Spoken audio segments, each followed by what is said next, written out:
Hi friends, welcome back. Today we are going to discuss the poem Stonemasons, My Father and Me, written by Namdeo Lakshman Dasal. Dasal is a Marathi poet and a Dalit activist. He was born in 1947 and died in 2014. He was born into the Mahar caste and led a life of poverty. Mahar എന്ന് പറയുന്ന law cast ഫാമിലിയിൽ അദ്ദേഹം ജനിക്കുന്നു and his childhood was not good. He was leading a life of poverty. In 1972 with some of his friends he founded the Dalit Panthers movement. 1972 അദ്ദേഹം ഒരു movement start ചെയ്യുന്നു. Its name was Dalit Panthers movement. ഈ ഒരു മൂവ്മെൻറ്റിനെ അവരെ influence ചെയ്തത് ഒന്ന് doctor അംബേദ്കറുടെ ആശയങ്ങളും മറ്റൊന്ന് അമേരിക്കയിലുണ്ടായിരുന്ന ഒരു സിമിലർ മൂവ്മെൻ്റ് ഉണ്ട്, ബ്ലാക്ക് പാന്തേഴ്സ് മൂവ്മെൻറ്റ് എന്ന് പറയുന്ന. ഈ രണ്ട് കാര്യങ്ങളായിരുന്നു ഇവരെ ഇൻഫ്ലുവൻസ് ചെയ്തിരുന്നത്.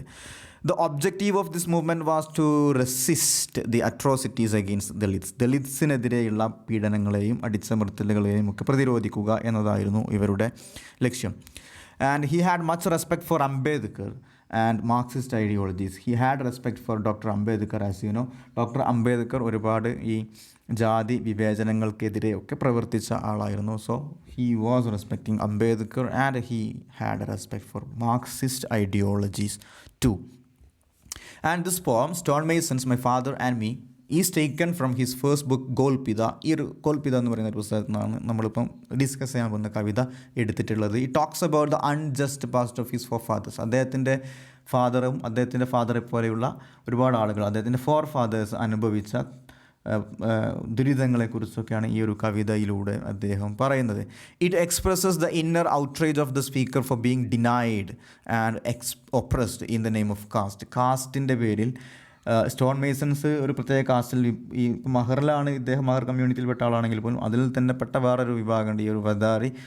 അതിൽപ്പെട്ട ആളുകൾ, അവർ കാര്യമായിട്ട് ഈ സ്റ്റോൺ മേസൺസ് ആയിട്ടുള്ള ആളുകളാണ്. അപ്പോൾ അവർ നേരിട്ട ഈ കാസ്റ്റിൻ്റെ പേരിൽ നേരിട്ട പല ഡിനയൽ, അതുപോലെ പല ഓപ്പറേഷൻസിനെതിരെയൊക്കെ സ്പീക്കർ ശരിക്ക് he's expressing his rage or he's expressing his inner outrage or his inner anchor in this പോം.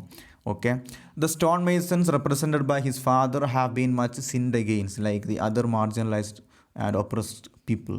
മറ്റുള്ള ഒരുപാട് മാർജിനലൈസ്ഡ് ആൻഡ് ഒപ്രസ്ഡ് ആയിട്ടുള്ള ആളുകൾ നേരിട്ട പോലെയുള്ള ഒരുപാട് ദ്രോഹങ്ങൾ ഈ പറഞ്ഞ സ്റ്റോൺ മേസൺസും നേരിട്ടിട്ടുണ്ടായിരുന്നു.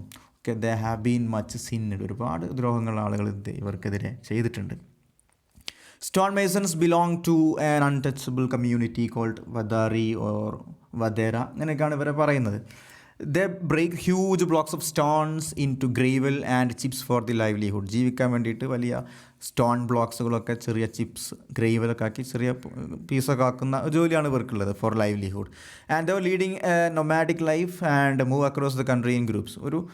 ഒരു നാടോടികളെ പോലെ ആയിരുന്നു അവർ ജീവിച്ചിരുന്നത്. ഈ സ്റ്റോൺ കട്ട് ചെയ്യാൻ വേണ്ടിയിട്ട് അവർ രാജ്യത്തിൻ്റെ പല ഭാഗത്തേക്ക് ഗ്രൂപ്പുകളായിട്ടൊക്കെ അങ്ങനെ പോകും. അങ്ങനെയായിരുന്നു ഇവരുടെ ഒരു lifestyle. The poet detest any attempt to eulogise or romanticize the stonemasons. He thinks that his forefathers haven't got any justice from the society actually. അപ്പം ഇദ്ദേഹം ഈ പല ആളുകളും ഇവരുടെ ഈ സ്റ്റോൺ മേസൺസിനെ പോലെയൊക്കെയുള്ള ആളുകളെ റൊമാൻറ്റിസൈസ് ചെയ്യുന്നുണ്ട്. അവരുടെ പ്രവർത്തനങ്ങളോ അവർ നല്ല ആളുകളായിരുന്നു, അവരിങ്ങനെ ചെയ്തു ഇങ്ങനെ ചെയ്തു എന്നൊക്കെ പറയുന്ന കുറേ പുകഴ്ത്തി പറയുന്ന കുറേ ആളുകളുണ്ട്. ഇത്തരം പുകഴ്ത്തലുകൾക്കെതിരെയാണ് ആക്ച്വലി ഈ ഒരു കവിത. ഇതിനെ അദ്ദേഹം നന്നായിട്ട് എതിർക്കുന്നു. Okay, he detest or he criticises these kinds of attempt by people and he thinks that his forefathers haven't got any injustice. ഈ സൊസൈറ്റിയിൽ നിന്ന് ഒരു നീതിയും ഇവർക്കൊന്നും കിട്ടിയിട്ടില്ല എന്നായിരുന്നു അവർ പ്രതീക്ഷിച്ചത്. അപ്പം ഇവരെ ഇങ്ങനെ പുകഴ്ത്തി പാടുന്നതിന് പകരം അവർക്ക് നിഷേധിക്കപ്പെട്ട നീതിയെക്കുറിച്ചിട്ടും അവർ നേരിട്ട ഓപ്പറേഷൻസിനെ കുറിച്ചൊക്കെ ആയിരുന്നു പറയേണ്ടത് എന്നാണ്, അതിനെക്കുറിച്ചൊക്കെയാണ് ആളുകൾ പറയേണ്ടതെന്നാണ് ദസാൽ കവിതയിലൂടെ പറയുന്നത്. Okay, let's look at the poem stonemasons my father and me. Stonemasons give stones dreams to dreams. I set a match to fireworks. They say one mustn't step into one's father's life. I do. I scratch his elbows, his armpits. ഇത് first line നോക്കാം. Stone masons give stones dreams to dreams. This is what people say always about these people. Stone masons give stones dream to dreams. So these stone masons are doing great work and they give even the stones life. Okay, കല്ലുകൾക്ക് പോലും അവർ ജീവൻ നൽകുന്നു, കല്ലുകൾക്ക് പോലും അവർ സ്വപ്നം നൽകുന്നു. അപ്പം this is what they are doing. Okay, ഈ stone masons, ഇതാണ് ആളുകൾ ഇവരെ കുറിച്ചിട്ട് പറയുന്നത്. ഇവരെ കുറിച്ചിട്ട് റൊമാൻറ്റിസൈസ് ചെയ്ത് പൊക്കി പറയുന്ന ആളുകൾ ഇങ്ങനെയാണ് ഇവരെ കുറിച്ചിട്ട് പറയുന്നത്. പക്ഷേ ഇത്തരം പറച്ചിലുകൾക്കെതിരെയാണ് അദ്ദേഹം സംസാരിക്കുന്നത്. I set a match to fireworks. ഞാനിവിടെ ചെയ്യാൻ പോകുന്നത്, he says that he is going to set a match to firework. ഒരു ഫയർ വർക്കിന് അദ്ദേഹം തിരികൊളുത്താൻ പോവുക. ദാറ്റ് മീൻസ് അദ്ദേഹം ഇത്തരം ആശയങ്ങളെയൊക്കെ പൊളിച്ചടക്കാൻ പോവുകയാണ് എന്ന് വേണം നമ്മൾ മനസ്സിലാക്കാൻ. He is going to start a revolution maybe in this poem. Okay, പഴയ തുരുമ്പ് പിടിച്ച ആശയങ്ങൾക്കെതിരെയൊക്കെയാണ് അദ്ദേഹം സംസാരിക്കാൻ പോകുന്നത്. അദ്ദേഹം അതുകൊണ്ട് തന്നെയാണ് ഒരു വെടിക്കെട്ടിന് അദ്ദേഹം തിരികൊളുത്താൻ പോവുകയാണ് എന്ന് പറയുന്നത്. ഓക്കെ, ഇപ്പോൾ ഇത് ഏതുപോലെയാണെന്ന് വെച്ച് കഴിഞ്ഞാൽ, ഇപ്പം നമ്മൾ നാട്ടിലൊക്കെ നമ്മൾ അനുഭവിക്കുന്ന ഒരു കാര്യമാണ്. ഇപ്പോൾ സ്ത്രീകളുടെ കാര്യം എടുത്തു കഴിഞ്ഞാൽ, സ്ത്രീകളെയൊക്കെ ഒരുപാട് പുകഴ്ത്തിയിട്ട് പല കവിതകളും പാട്ടുകളും ഒക്കെ നിങ്ങൾക്ക് കാണാൻ പറ്റും. അല്ലെ, തേനാണ് മാനാണ് എന്നൊക്കെ പറയുന്ന, പഞ്ചാര എന്നൊക്കെ പറയുന്ന. അപ്പോൾ ഈ ഒരു ഇത്തരം കവിതകൾ വരുന്ന സമയത്തുള്ളൊരു പ്രോബ്ലം എന്താ വെച്ച് കഴിഞ്ഞാൽ, അവർ ബിഹൈൻഡ് ദ സീൻ നേരിടുന്ന കുറേ പ്രോബ്ലംസ് ഉണ്ട്. നമ്മുടെ ഗ്രേറ്റ് ഇന്ത്യൻ കിച്ചണൊക്കെ കാണിച്ചു തന്ന പോലെയുള്ള. അപ്പോൾ ഈ സാധനങ്ങളൊക്കെ അതിനകത്ത് മൂടിപ്പോവാണ്, ഇതൊക്കെ അതിനകത്ത് മുങ്ങിപ്പോവാണ് ചെയ്യുന്നത്. ഈ ഓവർ റൊമാൻറ്റിസൈസ് ചെയ്യുന്ന സമയത്ത് സംഭവിക്കുന്നത്. ഓക്കെ, അത് പാടില്ല എന്നുള്ളതാണ് ദസാലും പറയുന്നത്. Okay, nobody needs to just eulogise or romanticise their work. And instead they should see the kind of pain and sufferings they have to undergo. അതിനെക്കുറിച്ചൊക്കെ പറയുകയാണെങ്കിൽ ഓക്കെ എന്നുള്ളതാണ്. Okay, so then he is going to set a match to firework, and he is going to, here you can see, he is going to set fire to all such eulogies. Okay, അത്തരം യോളജീസിനെതിരെയൊക്കെ, അത്തരം പുകഴ്ത്തലുകൾക്കെതിരെയൊക്കെ ഇദ്ദേഹം തീ കൊളുത്താൻ പോവുകയാണെന്നാണ് അദ്ദേഹം പറയുന്നത്. Then they say one must not step into one's father's life. But I do. ആളുകൾ പറയുന്നത്, അയ്യോ നിൻ്റെ ഫാദർ ഒരുപാട് പ്രശ്നങ്ങളൊക്കെ നേരിട്ടിട്ടുണ്ടാവാം, ഇദ്ദേഹത്തിൻ്റെ ഫോർഫാദേഴ്സ്, പൂർവികരായിട്ടുള്ള ആളുകൾ സമൂഹത്തിൽ നിന്ന് ഒരുപാട് അനീതികൾ അവർക്കുണ്ടായിട്ടുണ്ടാവാം, പ്രശ്നങ്ങൾ നേരിട്ടുണ്ടാവാം, നമ്മളതൊക്കെ വീണ്ടും തപ്പിത്തികഞ്ഞ് അതിനെക്കുറിച്ചിട്ട് ഇനി സംസാരിക്കണോ എന്നൊക്കെ പല ആൾക്കാർ സംസാരിക്കും. പല ആൾക്കാർ പറയുന്നുണ്ടാവും, എന്ത്, one must not step into one's father's life. ഫാദറുടെ ജീവിതം കഴിഞ്ഞു പോയല്ലോ, ഇനി അതിലേക്ക് നമ്മൾ വീണ്ടും എടുത്ത് പ്രശ്നങ്ങൾ ഉണ്ടാക്കണം എന്നൊക്കെ പല ആൾക്കാർ പറയും. പക്ഷേ ഇദ്ദേഹം പറയുന്നു, ഞാനിങ്ങനെ തന്നെ ചെയ്യും. I scratch his elbows and his armpits. ഇപ്പോൾ നമ്മളുടെ ബോഡിയുടെ കുറച്ച് അൺപ്ലസൻ്റ് ആയിട്ടുള്ള ഏരിയ ആണ് ഈ ആം പിറ്റ്, കക്ഷം ഭാഗമൊക്കെ. അവിടെയൊക്കെ തന്നെ പോയിട്ട് ഞാൻ ചൊറിയുന്നു ഇദ്ദേഹം പറയുന്നത്. I scratch his elbows, his armpits. That means there are many unpleasant events in his father's life. അദ്ദേഹത്തിൻ്റെ ഫാദർ ഒരുപാട് സ്റ്റോൺസ് കൊണ്ട് പല കാര്യങ്ങളും ഉണ്ടാക്കിയിട്ടുണ്ടാകും. അതെല്ലാം നിങ്ങളെ സംബന്ധിച്ചിടത്തോളം ബ്യൂട്ടിഫുൾ ഈവൻ്റ് ആയിരിക്കും അദ്ദേഹത്തിൻ്റെ ലൈഫിൽ. പക്ഷേ അതിൻ്റെയൊക്കെ ബിഹൈൻഡ് അദ്ദേഹം നേരിട്ട ഒരുപാട് പെയിൻസ് ആൻഡ് സഫറിങ്സ് ഉണ്ട്. You understand? അത് കുറച്ച് എന്താ പറയുക, കുറച്ച് ബ്യൂട്ടിഫുൾ അല്ല. That means it is a little bit unpleasant, right? That's the word I was looking for. അപ്പോൾ ഈ ഒരു കാര്യമാണ് അദ്ദേഹം പറയാൻ പോകുന്നത് in this poem. Okay, he is going to scratch his elbows and his arm pits എന്ന് പറയുന്നതിലൂടെ അതാണ് അദ്ദേഹം ഉദ്ദേശിക്കുന്നത്. ഓക്കെ, ഈ ഒരു അടിയിൽ ഇതൊന്ന് വായിച്ചു നോക്കൂ. Dessel begins the poem by saying how the society, especially the upper caste, romanticize the works of stonemasons. എങ്ങനെയാണ് ഈ സ്റ്റോൺ മേസൺസിൻ്റെ വർക്കുകളെ ഈ അപ്പർ കാസ്റ്റ് പീപ്പിളൊക്കെ റൊമാൻറ്റിസൈസ് ചെയ്യുന്നത് എന്ന് പറഞ്ഞുകൊണ്ടാണ് കവിത തുടങ്ങുന്നത്. And he is going to set fire to all such eulogies. അല്ലെങ്കിൽ അത്തരം ഈ റൊമാൻറ്റിസൈസിങ് എഫേർട്ടിനെ മുഴുവൻ അദ്ദേഹം തീ കൊളുത്തിക്കൊണ്ടാണ് അദ്ദേഹം തുടങ്ങാൻ പോകുന്നത്. And instead he shows his determination to scratch and pull out the unpleasant past experienced by the people like his father. അദ്ദേഹത്തിൻ്റെ ഫാദറെ പോലെയുള്ള ആളുകൾ നേരിട്ട ഒരു അൺപ്ലസൻറ്റ് പാസ്റ്റ് മൊത്തം ചിക്കിച്ചെടുത്ത് അതിനെക്കുറിച്ച് സംസാരിക്കാൻ തന്നെയാണ് അദ്ദേഹത്തിൻ്റെ ഭാവം എന്നാണ് അദ്ദേഹം പറയുന്നത്. That is what he is going to do. Next, stonemasons give stones flowers. I play horns and trumpets. I overtake the Parsi who stands turned to stone by the bodies of 4 women bent like bows. I see my father's bloodied rump in the chaos of the dark. I smoke a cheroot and smolder with memories till my lips get burned. Then വീണ്ടും ഒരു അടുത്ത യോളജി അല്ലെങ്കിൽ അടുത്ത romantic kind of pricing എങ്ങനെയാണ് ഇവർക്കെതിരെ വരുന്നത് എന്നുള്ളതാണ് first വരിയിൽ നമുക്ക് സെക്കൻഡ് സ്റ്റാൻസിലും കാണുന്നത്. Stone masons give stones flowers. This is how people say. Stone masons give stones flowers. സ്റ്റോൺസിനെയൊക്കെ അവർ the turn stones into flowers. പൂക്കളെ പോലെ ആക്കി മാറ്റുന്നുണ്ട് ഇവർ സ്റ്റോൺസിനെയൊക്കെ. അത്തരം ആ രൂപത്തിൽ ഇവർ ജോലി ചെയ്തിട്ട് ഈ ഒരു അപ്പാരൻ്റ്ലി ഷേപ്പ്ലെസ് ആയിട്ടുള്ള ഈ സാധനങ്ങളെയൊക്കെ അവരെന്ത് ചെയ്യുന്നു, they make it like flowers. Okay. And I play horns and trumpets. എന്നാൽ ഇത്തരം കാര്യങ്ങൾ പറയുന്ന ആളുകൾക്ക് എതിരെയാണ് ഇദ്ദേഹം ഇനി he's going to play horns and trumpets എന്ന് അദ്ദേഹം പറയുന്നത്. He's going to play horns and trumpets against those who praise stone masons as creators of flowers out of shapeless stones. ഈ ഷേപ്പ്ലെസ് സ്റ്റോൺസിൽ നിന്നുമൊക്കെ പൂക്കളെപ്പോലും ക്രിയേറ്റ് ചെയ്യുന്ന ബ്യൂട്ടിഫുൾ ആയിട്ടുള്ള ജോലി ചെയ്യുന്ന ആളുകളാണ് ഇവർ എന്നൊക്കെ പറയുന്ന ആളുകളുണ്ടല്ലോ. അവർക്കെതിരെയാണ് അദ്ദേഹത്തിൻ്റെ ഹോൺസ് ആൻഡ് ട്രംപറ്റ്സ് അദ്ദേഹം പ്ലേ ചെയ്യാൻ പോകുന്നത്. You understand? അത്തരം പഴകിയ ആശയങ്ങൾക്കെതിരെ ഇവരുടെ പ്രയാസങ്ങളൊന്നും പറയാതെ, മറിച്ച് അവർ കുറേ ബ്യൂട്ടിഫുൾ ആയിട്ടുള്ള ജോലികൾ ചെയ്യുന്നുണ്ട് എന്നൊക്കെ പറയുന്ന അത്തരം ആളുകൾക്കെതിരെ ആണ് ഇദ്ദേഹം ഇനി സംസാരിക്കാൻ പോകുന്നത്. അത്തരം ചിന്താഗതിയുള്ള ആളുകളുടെ ആ ചിന്താഗതിയെയാണ് അദ്ദേഹം പൊളിച്ചടക്കാൻ പോകുന്നത്. Okay. That is why he is going to talk against such kinds of people. So that is ആ ഒരു അർത്ഥത്തിൽ വേണം ഈ ഒരു I play horns and trumpets എന്നുള്ളതിനെ നമ്മൾ എടുക്കാൻ. ഓക്കെ. ഓക്കെ. ആൻഡ് അദ്ദേഹം ഒരു റെവല്യൂഷന് തീ കൊളുത്താൻ പോവുകയാണ് അദ്ദേഹം. ഓക്കെ. ഫസ്റ്റത്തെ വരിയിൽ നമുക്ക് അദ്ദേഹം തീ കൊളുത്താണെന്നുള്ള രീതിയിൽ നമുക്ക് മനസ്സിലായി. ഇപ്പം ഇതൊരു റെവല്യൂഷൻ്റെ ഭാഗമായിട്ടുള്ള അല്ലെങ്കിൽ റിവോൾട്ടിൻ്റെ ഭാഗമായിട്ടുള്ള ഹോൺസ് ആൻഡ് ട്രംപറ്റ്സ് ആണെന്നുള്ളത് മനസ്സിലാക്കാം.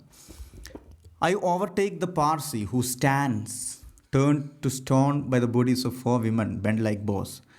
അപ്പം ഒരു പാർസിയുടെ സ്റ്റാച്യു അദ്ദേഹം കാണുന്നുണ്ടാവും. Maybe Parsi upper caste കമ്മ്യൂണിറ്റിയിൽപ്പെട്ട ആളാണ്. അപ്പോൾ ഇദ്ദേഹത്തിൻ്റെ ഒരു സ്റ്റാച്യു ഇദ്ദേഹം കാണുന്നു. ഈ സ്റ്റാച്യു ഒരുപാട് ഈ സ്ത്രീകൾ, ഇവരുടെ കമ്മ്യൂണിറ്റിയിൽപ്പെട്ട സ്ത്രീകൾ ഒരുപാട് ഹാർഡ് വർക്ക് ചെയ്തിട്ട് ദേവർ ബെൻഡിങ് ലൈക്ക് ബോസ്. ഈ വില്ലിനെ പോലെയൊക്കെ വളഞ്ഞ് ഒരുപാട് റിസ്ക് എടുത്ത് എഫേർട്ട് എടുത്തിട്ടൊക്കെയാണ് ഈ ചങ്ങായിമാരെ ഈ സ്റ്റാച്യു അവിടെ ബിൽഡ് ചെയ്തിരിക്കുന്നത്. എത്രമാത്രം കഷ്ടപ്പാടുകൾ അവർ സഹിച്ചിട്ടുണ്ടായിരുന്നു എന്നുള്ളത് ഈ ഒരു വരിയിൽ നിന്ന് നമുക്ക് മനസ്സിലാക്കാം. And I overtake the Parsi എന്നതിലൂടെ നമുക്ക് മറ്റൊരു മീനിങ് ഒരു പക്ഷേ എടുക്കാവുന്നതാണ്. ഇദ്ദേഹം ഈ പാർസി പോലെയുള്ള ആളുകളെ അവരെയൊക്കെ ഇഗ്നോർ ചെയ്യാണ്. ഓക്കെ. ഓവർടേക്കിങ്, മറികടക്കുക എന്നൊക്കെയാണ് അതിൻ്റെ meaning. So maybe he is denying and he maybe ignoring these upper caste people and their ideologies. Okay. അവരുടെ എല്ലാ ആശയങ്ങളെയും അദ്ദേഹം മാറ്റുകയാണ്, അതിനെയൊക്കെ അദ്ദേഹം ഒഴിവാക്കുകയാണ്. He is ignoring or he is denying their ideologies. And maybe he is saying that they are like stones now. അവരുടെ ആശയങ്ങൾക്കൊന്നും ഒരു വിലയില്ല എന്നുള്ളതാണ് അദ്ദേഹം പറയുന്നത്. And next, I see my father's bloodied rump. ഇതൊക്കെ അപ്പോൾ അദ്ദേഹത്തിൻ്റെ ഫാദർ നേരിട്ട സഫറിങ്സിനെ കുറിച്ചാണ് കവിതയിൽ പറയുന്നത്. മറ്റുള്ള ആളുകൾ അവർ ചെയ്ത ഒരുവേ നല്ല കാര്യങ്ങളെക്കുറിച്ച് അവരെ പൊക്കി പറയുന്നു, അവർ നേരിട്ട പെയിൻസ് ആൻഡ് സഫറിങ്സിനെ ഇഗ്നോർ ചെയ്യുന്നു എങ്കിൽ ഹീ സേസ് ദാറ്റ് ഇതിനെല്ലാം പുറത്ത് കൊണ്ടുവരികയാണ് നമ്മുടെ പോയിട്ട് ചെയ്യുന്നത്. I see my father's bloodied rump. Rump എന്ന് പറയുന്നത് നമ്മുടെ ബാക്കാണ്, അല്ലെങ്കിൽ ബട്ടക്ക് ആണ്. ഈ rump, I see my father's bloodied rump. നമ്മൾ ഒരുപാട് ഈ സ്റ്റോൺ മേസൺസൊക്കെ ഒരുപാട് ഇരുന്ന് ജോലി ചെയ്യുന്നതുകൊണ്ട് ബാക്കൊക്കെ ഒരു പക്ഷേ ആകെ തഴമ്പൊക്കെ പിടിച്ചിട്ട് it might have become bloody. So I see my father's bloody drum and in the chaos of the dark I smoke a cheroot. അദ്ദേഹത്തിൻ്റെ ഒരു മനസ്സിനകത്തുള്ള ഒരു എത്രമാത്രം ആങ്കർ അദ്ദേഹത്തിനുണ്ട് എന്നുള്ളത് ഈ ഒരു വരിയിലൂടെ അദ്ദേഹം പറയുന്നു. In the chaos of the dark I smoke a cheroot and smolder with memories till my lips get burned. അപ്പം ഇദ്ദേഹത്തിൻ്റെ ഫാദറുടെ ഇത്തരം അൺപ്ലസൻറ്റ് മെമ്മറി അദ്ദേഹത്തിൻ്റെ ഉള്ളിലുണ്ട്. Okay. In the darkness of his mind. Okay. So there is A chaos in his mind എന്ന് പറയാം. Okay. അദ്ദേഹത്തിൻ്റെ മനസ്സിനകത്ത് ഒരു കലാപമുണ്ട് അദ്ദേഹത്തിൻ്റെ മനസ്സിനകത്ത് എന്ന് വേണമെങ്കിൽ പറയാം. There is a chaos or there is a revolt in his mind. Then he is going to smoke a cheroot. Cheroot എന്ന് പറയുന്നത് ഒരു സിഗാറാണ്, അല്ലെങ്കിൽ ഒരു സിഗരറ്റാന്നുള്ള രൂപത്തിൽ നമുക്ക് എടുക്കാം. Then is going to smoke this cheroot and smoulder with memories. അദ്ദേഹത്തിൻ്റെ ഈ മെമ്മറീസ് എല്ലാം പറയുന്നതാണ്. സ്മോൾഡർ മീൻസ് ബേൺ, അല്ലെങ്കിൽ കത്തിക്കുക എന്നൊക്കെയുള്ള അർത്ഥം. So he's going to smoulder with memories. അദ്ദേഹം ഈ പഴയ ഈ അൺപ്ലസൻ്റ് ആയിട്ടുള്ള മെമ്മറീസൊക്കെ അദ്ദേഹം പുറത്ത് കൊണ്ടുവരാൻ പോവുകയാണ് എന്ന് തന്നെ നമുക്ക് മനസ്സിലാക്കാം.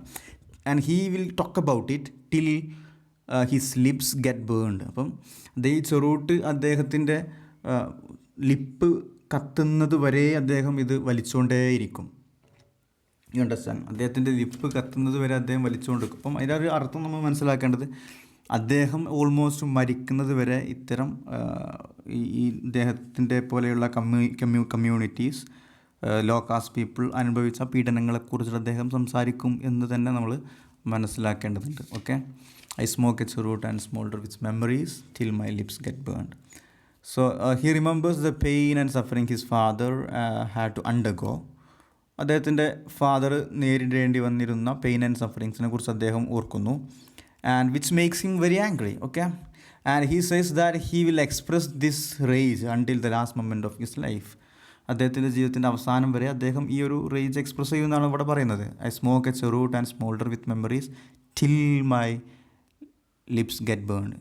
ലിപ്പ് ബേൺ ചെയ്യുന്നത് വരെ ഇതിനെക്കുറിച്ചിട്ട് പറയും എന്നുള്ളതാണ്, അല്ലെങ്കിൽ അദ്ദേഹത്തിൻ്റെ മരണം വരെ അദ്ദേഹം ഇതിനെക്കുറിച്ച് പറയും എന്നുള്ളതാണ് ഇതിലൂടെ അദ്ദേഹം ഉദ്ദേശിക്കുന്നത്. Next, stone masons inseminate stones. I count exhausted horses. I harness myself to a cart. I handle my father's corpse. I burn. Then അടുത്ത ഒരു യോളജി വരുന്നത്, സ്റ്റോൺ മേസൺസ് ഇൻസെമിനേറ്റ് സ്റ്റോൺസ്. അവർ സ്റ്റോൺ മേസൺസ് സ്റ്റോണിനൊക്കെ ഇൻസെമിനേറ്റ് ചെയ്യുന്നു, ഫെർട്ടിലൈസ് ചെയ്യുന്നു എന്നൊക്കെ. Inseminate ചെയ്യുന്ന പറയുന്നത് ഈ ആർട്ടിഫിഷ്യലി സെമൻ ആനിമൽസിലേക്ക് ഇൻജെക്റ്റ് ചെയ്യുന്നതിനാണ് ഇൻസെമിനേറ്റ് ചെയ്യുന്നത്. ഇവിടെ സ്റ്റോൺ മേസൺസ് വീണ്ടും ഇതിന് മുമ്പത്തെ സ്റ്റാൻസിലൊക്കെ പറഞ്ഞ പോലെ തന്നെ ഈ സ്റ്റോൺസിന് എങ്ങനെ ലൈഫ് കൊടുക്കുന്നു എന്നുള്ളതാണ് പറയുന്നത്. Stone mason inseminate stones or they give life to stones. And അത്രമാത്രം അവർ കണക്റ്റഡ് ആണ്, ഈ സ്റ്റോണുമായിട്ട് ഈ പീപ്പിൾ അത്രമാത്രം കണക്റ്റഡ് ആണെന്നൊക്കെ നമുക്ക് ഈ ഒരു വരിയിൽ നിന്ന് മനസ്സിലാക്കാം. I count exhausted horse's. പക്ഷേ ഈ ഒരു സ്റ്റോൺസിന് ലൈഫ് കൊടുക്കുന്നതിനോട് കൂടിയിട്ട് ഇദ്ദേഹം, ഈ ആളുകൾ, in the process this people have lost all their enthusiasm. They have become completely tired or exhausted like horses. Like exhausted horses, ഒരു ഓടിത്തളർന്ന കുതിരയെ പോലെ ഈ ആളുകൾ, ഈ സ്റ്റോൺ മേസൺസൊക്കെ ഇപ്പം അവരുടെ എല്ലാ എനർജിയും നഷ്ടപ്പെട്ടിട്ടുണ്ട്. They have lost all their energy and enthusiasm in the life. ഒരു പക്ഷേ അവർ മറ്റുള്ള ഒരുപാട് ആളുകൾ സന്തോഷിപ്പിച്ചിട്ടുണ്ടാവാം. ഓക്കെ, ഈ കല്ലുകൾ കൊണ്ടൊക്കെ പല സംഗതികളും അവരുണ്ടാക്കിയിട്ടുണ്ടാവാം. പക്ഷേ ഇൻ ദ പ്രോസസ് അവരെന്താ ചെയ്തിട്ടുണ്ട്, അവരുടെ ജീവിതം തന്നെ സാക്രിഫൈസ് ചെയ്യപ്പെട്ടിട്ടുണ്ട് എന്നുള്ളതാണ്. And he says that I harness myself to a cart. I handle my father's corpse. I burn. Then അദ്ദേഹം പറയുന്നു, അദ്ദേഹത്തിൻ്റെ ഫാദറുടെ കോപ്സ് അദ്ദേഹം എടുക്കുന്ന. കോപ്സ് എന്ന് പറയുന്നത് നമ്മുടെ ശവമാണ്, മൃതശരീരമാണ് കോപ്സ്. അപ്പോൾ ഈ ഫാദറുടെ ഡെഡ് ബോഡി അദ്ദേഹം വീണ്ടും കൊണ്ടുവരുന്നുള്ളത് വെച്ച് കഴിഞ്ഞാൽ ഫാദറുടെ ഈ അൺപ്ലസൻറ്റ് പാസ്റ്റിനെ അദ്ദേഹം റിക്കവർ ചെയ്ത് കൊണ്ടുവരും. അതിനെക്കുറിച്ച് സംസാരിക്കുമ്പോൾ തന്നെയാണ് വീണ്ടും അദ്ദേഹം പറയുന്നത്. Okay, I handle my father's corpse. Then and he is going to burn. I burn. Okay, അപ്പോൾ അദ്ദേഹത്തിൻ്റെ മൈൻഡ് എത്രമാത്രം ഈ ഒരു ദേഷ്യം, ഈ ഒരു ആങ്കർ എത്രമാത്രം അദ്ദേഹത്തിൻ്റെ മൈൻഡിനകത്തുണ്ട് എന്നുള്ളത് നമുക്ക് മനസ്സിലാക്കാം. He is going to burn എന്ന് പറഞ്ഞു കഴിഞ്ഞാൽ അദ്ദേഹം വളരെ സിവിയർലി അദ്ദേഹം ഇത്തരം അട്രോസിറ്റീസിനെതിരെ സംസാരിക്കാൻ പോവുകയാണ്. He is going to talk about these kinds of atrocities. Okay, stone masons might have inseminated the stones, but in the process they have lost their energy and enthusiasm. He compares them to exhausted horses. Now he wants to express his father's oppressed past through his burning poetry. അങ്ങനെ നമുക്ക് പറയാം, അദ്ദേഹത്തിൻ്റെ ഈ ഒരു burning പോയട്രിയിലൂടെ അദ്ദേഹത്തിൻ്റെ ഈ ഒരു father അനുഭവിച്ച ആ ഒരു ഒപ്രസ്ഡ് പാസ്റ്റിനെ കുറിച്ചിട്ട് അദ്ദേഹത്തിന് സംസാരിക്കേണ്ടതുണ്ട്. Okay, then for that purpose he says he harness himself to a cart. അദ്ദേഹം ഒരു കാർട്ടായി മാറാൻ പോവുകയാണ്. അദ്ദേഹം ഈ കാർട്ട് എന്ന് നമുക്കറിയാം, ഈ ഹോസിൻ്റെ വാഹനമാണ്. So what he is going to say is that, and he is very much prepared to talk about all these kinds of atrocities. done against his forefathers എന്നുള്ളതാണ്. Then the last stanza, stonemasons mix blood with stones.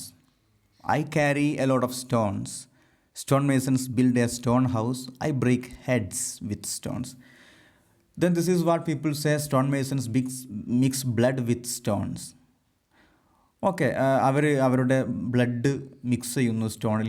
That means അവർ ഈ ഒരു ജോലിക്ക് വേണ്ടിയിട്ട് അവർ sacrifice ചെയ്യാൻ അവർ തയ്യാറാണ്. Stone masons അത്രയും effort എടുത്തിട്ടാണ് അവർ stone കൊണ്ട് പല കാര്യങ്ങളും അവർ നിർമ്മിക്കുന്നത്. Okay, so that is why the mix their blood with stones എന്ന് പറയുന്നത്. കാരണം അവർ അതിന് വേണ്ടിയിട്ട് ത്യാഗം ചെയ്യാണ് ഈ ജോലി ചെയ്യാൻ വേണ്ടിയിട്ട്. ബട്ട് നമ്മുടെ സ്പീക്കർ പറയുന്നു അവരെ പോലെ ഈ നമ്മുടെ സ്പീക്കറും ചെയ്യുമെന്ന് ആരും പ്രതീക്ഷിക്കേണ്ടതില്ല. He sees the he carry a load of stones. ഒരു സ്റ്റോണിൻ്റെ ഒരു ലോഡും ക്യാരി ചെയ്തിട്ടാണ് അദ്ദേഹം വരുന്നത്. അതെന്തിനാണ്? ഇതൊരു പക്ഷേ stone masons build a stone house. Stone masons might build a stone house with this load of stones, but he is going to break head with stones. അദ്ദേഹം ഈ ഒരു ലോഡ് ഓഫ് സ്റ്റോൺസ് വെച്ചിട്ട് അദ്ദേഹം ചെയ്യുന്നത് he is going to break the head, അല്ലെ, തല പൊട്ടിക്കാനാണ് അദ്ദേഹം ഈ ഒരു കല്ല് ഉപയോഗിക്കുക എന്നുള്ളത്. സ്റ്റോൺ മേസൺസ് ഒരു പക്ഷേ സ്റ്റോൺസിനെ കൊണ്ട് പല സ്റ്റാറ്റ്യൂ ഉണ്ടാക്കിയേക്കാം, പല കാര്യങ്ങൾ ഉണ്ടാക്കിയേക്കാം. They might build houses, but he is never going to do this. Then he is using these stones to break the heads of people and who doing so much atrocities against this the people like his forefathers or his father. Okay, ഇവരെ പീഡിപ്പിക്കുന്ന ആളുകൾക്കെതിരെ അല്ലെങ്കിൽ അവരുടെ ആളുകളെ തല പൊട്ടിക്കാനും ഈ കല്ല് പറ്റും. അതിനാണ് ഞാൻ ഈ കല്ല് ഉപയോഗിക്കുന്നത് എന്നാണ് നമ്മുടെ സ്പീക്കർ പറയുന്നത്. Okay, his forefathers have sacrificed their life for the sake of others. Ready, but the speaker is never going to follow his predecessors. അദ്ദേഹത്തിൻ്റെ ഫോർഫാദേഴ്സിനെ ഫോളോ ചെയ്യാൻ അദ്ദേഹം തയ്യാറല്ല. They have build houses with stones. അവർ stones കൊണ്ട് houses build ചെയ്തു. Versus നേരെ മറിച്ച് നമ്മുടെ സ്പീക്കർ എന്താ ചെയ്യുന്നത്? He so outrageous that he wants to break heads with stone. അദ്ദേഹം നേരെ മറിച്ച് അവർ വീടുണ്ടാക്കിയിരുന്നെങ്കിൽ ഇദ്ദേഹം ഈ സ്റ്റോൺസ് ഉപയോഗിച്ച ആളുകളുടെ ഹെഡ് ബ്രേക്ക് ചെയ്യാനാണ് ആഗ്രഹിക്കുന്നത് എന്നുള്ളതാണ്. ഓക്കെ, അത്രമാത്രം അദ്ദേഹം ആംഗ്രിയാണ് എന്നുള്ളത് നമ്മൾ ഈ അവസാനത്തിലേക്ക് വരുന്ന സമയത്ത് കാണാൻ സാധിക്കും. Okay, this is the poem that I hope you understood, and if you have any doubt you can comment. Thank you for watching.